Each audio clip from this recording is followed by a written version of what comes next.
అందరికీ నమస్కారం. Welcome back to Vamshi Bhavani. ముందుగా నిన్నటి పార్ట్ 1 వీడియోకి మీరిచ్చిన support amazing guys. Thanks a lot. మీ సపోర్ట్ని చూసి ఈ కంప్లీట్ 10 days సిరీస్లో ఎక్కడా కూడా సింగిల్ పెయిడ్ ప్రమోషన్ కూడా వేయకూడదని చెప్పి డిసైడ్ అయ్యాను. సో ప్లీజ్ ఇదే విధంగా మీ సపోర్ట్ని కంటిన్యూ చేయండి and let's learn prompt engineering. మీకు చెప్పినట్లుగా మన కంప్లీట్ ఎఫర్ట్ ఏంటి? లార్జ్ లాంగ్వేజ్ మోడల్స్కి మనం ఇచ్చే ఇన్పుట్ని బట్టే అవుట్పుట్ వస్తుంది. కాబట్టి మనం మంచి ఇన్పుట్ ఇవ్వగలిగితే మనకి మంచి అవుట్పుట్ వస్తుంది. కాబట్టి ఈ మంచి ఇన్పుట్ని ఇచ్చేందుకు వేరియస్ టెక్నిక్స్ ఉంటాయి. ఆ టెక్నిక్సే ప్రాంప్ట్ ఇంజనీరింగ్ కదా. నౌ మీరు ఈ ఎల్ఎల్ఎంని 2 waysలో యూస్ చేసుకోవచ్చు. ఫస్ట్ వే ఏంటంటే డైరెక్ట్గా వాళ్ళు ఇచ్చిన యూఐ ద్వారా యూస్ చేసుకోవడం. అంటే మనం అందరం వాడే చాట్ జీపీటీ ఓపెన్ చేసిన వెంటనే మనకి ఈ విధంగా ఒక యూఐ వస్తుంది. కింద ఇక్కడ టెక్స్ట్ బార్ ఉంటుంది, ఇక్కడ క్వశ్చన్స్ ఇస్తాం, విల్ క్లిక్ సెండ్ అండ్ మనకి ఇక్కడ రెస్పాన్సెస్ వస్తాయి కదా. సో ఇది బేసిక్గా ఓపెన్ ఏఐ వాళ్ళు చాట్ జీపీటీ కోసం క్రియేట్ చేసిన యూఐ. సో ఈ యూఐని యూస్ చేసుకుని మనకు కావాల్సిన పనులు, మనకు కావాల్సిన టాస్క్లు చేయించుకోవచ్చు. That's way number 1. కానీ లెట్స్ సే నేను ఒక కొత్త అప్లికేషన్ బిల్డ్ చేస్తున్నాను. లెట్స్ సే నేను ఒక ఫుడ్ డెలివరీ యాప్ని డెవలప్ చేస్తున్నాను. అండ్ ఈ ఫుడ్ డెలివరీ యాప్లో నేను ఈ చాట్ జీపీటీని ఇంటిగ్రేట్ చేసి నా చాట్ సపోర్ట్ని లెట్స్ సే మెరుగుపరుద్దాం అనుకుంటున్నాను.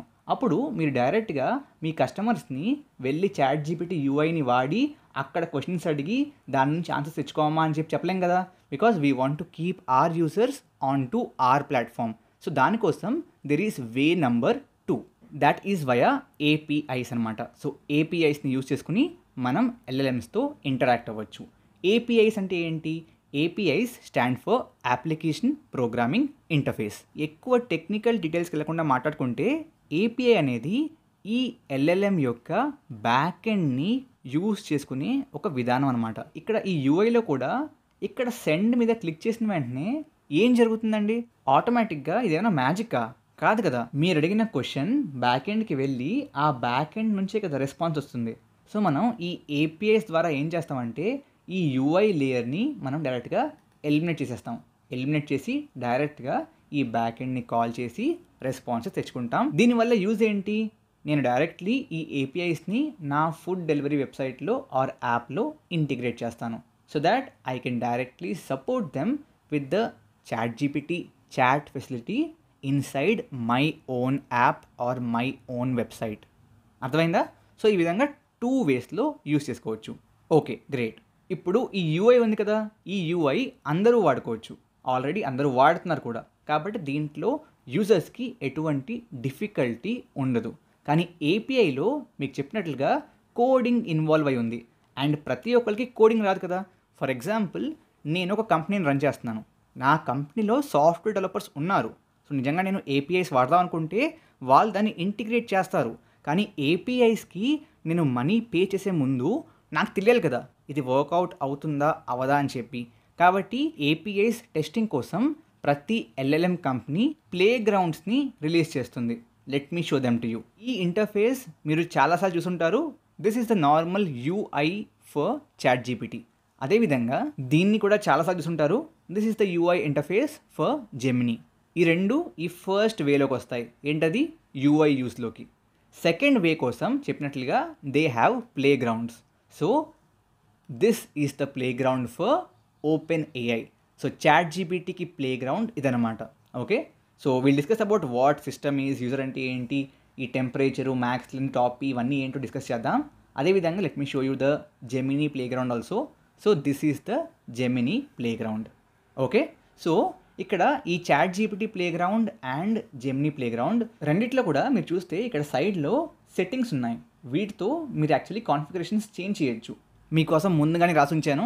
So these are all the different settings that you can configure with in the different LLMs. Okay. Firstly coming to model. దీంట్లో ఏంటంటే మీరు ఏ ఆర్కిటెక్చర్, ఏ మోడల్ని యూజ్ చేసుకుందాం అనుకుంటున్నారు ఈ స్పెసిఫిక్ ప్రాంప్ట్ కోసం అనేది డిఫైన్ చేస్తారు. సో ఫర్ ఎగ్జాంపుల్ ఇక్కడ యూ హ్యావ్ డిఫరెంట్ మోడల్స్ కూడా 3.5లో డిఫరెంట్ మోడల్స్ అనమాట. సిమిలర్లీ మీకు ప్లస్ ఉంటే సబ్స్క్రిప్షన్ GPT-4 కూడా కనబడతాయి. అదేవిధంగా ఇక్కడ కూడా you will have different models. Gemini 1 Pro, Gemini 1.5 Pro, ఈ సెట్టింగ్లో ఫస్ట్ ఆఫ్ ఆల్ మీరు ఏ మోడల్తో ఇంటరాక్ట్ అవుదాం అనుకుంటున్నారు అనేది డిసైడ్ చేస్తారు. ఆ తర్వాత we have something called temperature. ఈ టెంపరేచర్ బేసిక్గా మీ మోడల్ ఎంత క్రియేటివ్గా ఉండొచ్చు అనేది డిసైడ్ చేస్తుంది. ఒకవేళ టెంపరేచర్ తక్కువ ఉంటే ర్యాండమ్నెస్ తక్కువ ఉంటుంది. అంటే మీ అవుట్పుట్లో వచ్చే రెస్పాన్సెస్లో ఏదైతే క్రియేటివిటీ ఉంటుందో అది తగ్గిపోద్ది. Just for example, model train అవుతున్నప్పుడు లెట్స్ సే ఈజ్ తర్వాత ఒక స్పెసిఫిక్ వర్డ్ ఎక్కువగా వచ్చింది. ఓకే, సో మీ అవుట్పుట్లో కూడా ఈ వర్డే వస్తుంది. లెట్స్ సే మీరు క్రియేటివిటీ పెంచితే, టెంపరేచర్ పెంచితే ఆబ్వియస్లీ ర్యాండమ్నెస్ పెరుగుతుంది. సో దానివల్ల ఏమవుద్ది, it will try with some other word to. Okay, ఎంత డిటర్మినిస్టిక్గా ఉండాలి మీ మోడల్ అనేది టెంపరేచర్ అనమాట. ఓకే, టెంపరేచర్తో పాటే there is one more parameter that you can play with for similar requirement, which is top P అనమాట. ఇందులో బేసిక్గా ప్రాబబిలిటీ మాస్ అనే ఒక కాన్సెప్ట్ యూస్ అవుతుంది. ఇప్పుడు టాప్ P ఎక్కువ ఉందనుకోండి, it will actually give you some creative answers. అదే టాప్ P తక్కువ ఉందనుకోండి, మోర్ ఫ్యాక్చువల్ ఇన్ఫర్మేషన్ మీద రిలై అవుతుంది. సో ఈ టెంపరేచర్ అండ్ టాప్ P రెండు కూడా సో తక్కువ ఉంటే ఏంటంటే, మీకు ఒకవేళ ఫ్యాక్చువల్ ఆన్సర్స్ కావాలి అనుకుంటే, లెట్స్ సే నేను ఒక ఇన్ఫర్మేషన్ కావాలి, నాకు కరెక్ట్ ఆన్సర్ కావాలి, అప్పుడు ఈ టెంపరేచర్ అండ్ టాపిక్ తక్కువ ఉండాలి. లెట్స్ నేను ఒక సినిమా స్టోరీ రాయిస్తున్నాను, కేసులో నాకు క్రియేటివిటీ ఎక్కువ కావాలి, ర్యాండమ్నెస్ ఎక్కువ కావాలి. So top P and temperature పెంచవచ్చు. నోట్ ఏంటంటే, సి మీరు కావాలంటే టాప్ P అండ్ టెంపరేచర్ రెండు ఒకేసారి చేంజ్ చేయొచ్చు. But the recommendation is either టెంపరేచర్ని చేంజ్ చేయండి ఆర్ టాప్ Pని చేంజ్ చేయండి, రెండు ఒకేసారి చేంజ్ చేయకండి. ఆ తర్వాత వీ హ్యావ్ మ్యాక్సిమం లెంత్. ఇదేంటంటే మీ రెస్పాన్స్ లెంత్ని రెస్ట్రిక్ట్ చేయడానికి అవసరం వస్తుంది. అంటే నాకు ఇంతకు మించి లెంత్ వద్దు అని చెప్పడానికి దీన్ని వాడతాం. సిమిలర్లీ స్టాప్ సీక్వెన్స్ కూడా దానికోసమే. ఒకవేళ మీరు నాకు so and so stop sequence తర్వాత అవుట్పుట్ వద్దు అని చెప్తే, ఆ తర్వాత మీకు అవుట్పుట్ ఆగిపోతుంది. మీరు లిస్ట్లో ఐటమ్స్ని జనరేట్ చేయండి, లిస్ట్ ఆఫ్ ఐటమ్స్ని జనరేట్ చేయండి అండ్ 10 వరకు జనరేట్ చేయండి అని చెప్తూ 11ని స్టాప్ సీక్వెన్స్గా పెడితే 10 వరకే వచ్చి ఆగిపోతుంది. ఆ విధంగా అనమాట. ఓకే, అగైన్ ఈ రెండు కూడా అంతే, either max length or stop సీక్వెన్స్ని వాడండి తప్ప రెండింటిని ఒకేసారి వాడద్దు. Okay, great. Then we have frequency penalty and presence penalty. Frequency penalty ఏంటంటే, కొన్నిసార్లు ఏమవుతుందంటే మీకు రెస్పాన్స్లో ఒకే టోకెన్, ఒకే వర్డ్ పదే పదే వస్తుంది అండ్ దానివల్ల మీకు చిరాకు రావచ్చు, అంటే మీకు నచ్చకపోవచ్చు. సో మీరు ఫ్రీక్వెన్సీ పెనాల్టీని పెంచచ్చు అనమాట. దానివల్ల ఏమవుద్ది, లెట్సే ఒకే వర్డ్, లెట్సే ఏ అనే వర్డ్ అస్తమానం వస్తుంది అనుకుంటే ఆ వర్డ్కి ఫ్రీక్వెన్సీ పెనాల్టీ పెరిగిపోతుంది అనమాట. సో లెట్సే 10 సార్లు వస్తే 10 ఇంటూ సమ్ పెనాల్టీ పడుతుంది అనమాట. 2 టైమ్స్ వస్తే 2 into some penalty. So obviously 10 times వచ్చిన వర్డ్కి పెనాల్టీ ఎక్కువ ఉంటుంది కాబట్టి నెక్స్ట్ మీకు ఆ రెస్పాన్స్లో ఆ వర్డ్ వచ్చే ఛాన్సెస్ తక్కువగా ఉంటాయి అనమాట. Okay, then the second one is presence penalty. ఇది కూడా సిమిలరే, బట్ దీంట్లో ఏంటంటే లెట్స్ సే ఎక్స్ అనే వర్డ్ 10 టైమ్స్ వచ్చింది, వై అనే వర్డ్ 20 టైమ్స్ వచ్చింది. ఫ్రీక్వెన్సీ పెనాల్టీలో వైకి పెనాల్టీ ఎక్కువ పడుతుంది, ఎక్స్కి తక్కువ పడుతుంది. బట్ ప్రెజెన్స్ పెనాల్టీ వాడితే ఎక్స్ అండ్ వైకి ఈక్వల్ పెనాల్టీయే పడుతుంది. రెపిటేషన్ని ఓవరాల్గా తగ్గిస్తుంది అనమాట. సింగిల్ వర్డ్ రెపిటేషన్ని తగ్గించదు presence penalty. Okay, again similarly ఇక్కడ కూడా either use frequency penalty are presence penalty, రెండింటిని కలిపి వాడకండి. Okay, then we have output in JSON. ఇది పర్టికులర్గా మీకు జెమినీలో ఉంటుంది. దీని వాడుకుని ఏంటంటే, అవుట్పుట్ నాకు జావా స్క్రిప్ట్ ఆబ్జెక్ట్ నొటేషన్ అనే ఫార్మాట్లో కావాలి అని చెప్పి మీరు చెప్పచ్చు. చాట్‌జీపీటీలో కూడా ఈ ఆప్షన్ లేనప్పటికీ మీరు ప్రాంప్ట్లోనే give me output in JSON అని చెప్పచ్చు. Okay, you can include that in the prompt directly. Okay, so these are different settings that you can play with if you are interacting via the API.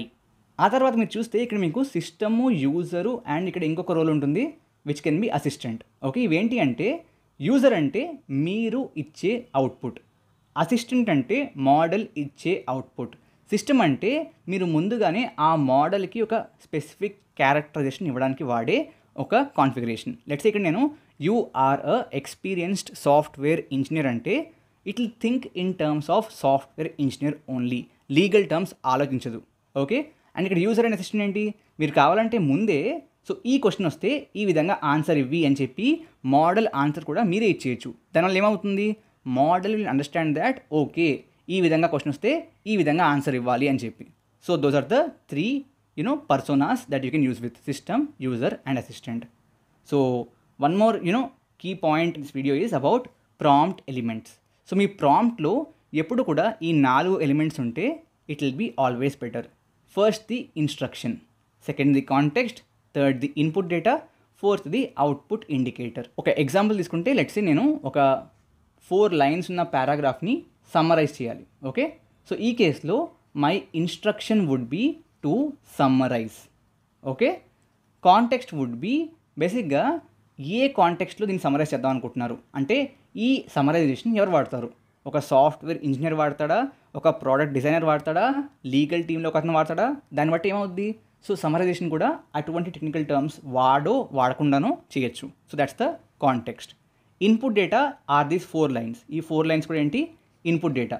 Output indicator అంటే ఇందాక చెప్పినట్లుగా జేసన్లో కావాలా, or మీకు సిఎస్విలో కావాలా, comma separated values కావాలా, or మీకు summary పాయింట్స్లో కావాలా అనేది మీరు అవుట్పుట్ ఇండికేటర్గా మెన్షన్ చేయొచ్చు. సో ఈ కేసులో one good prompt will be summarize the following text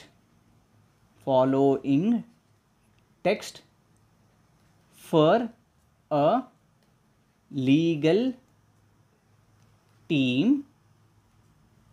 output the response in pointers అని చెప్పి డేటా ఈజ్ ఈక్వల్ టు ఈ విధంగా 3 open parenthesis, 4 lines and 3 closing parenthesis.